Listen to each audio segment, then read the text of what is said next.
Look, buddy, I'm an engineer. That means I solve problems. Not problems like what is beauty, because that would fall within the purview of your conundrums of philosophy. I solve practical problems.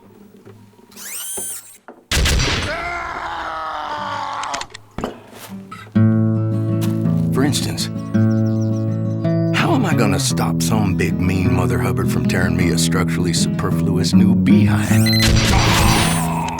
The answer? Use a gun. And if that don't work, use more gun.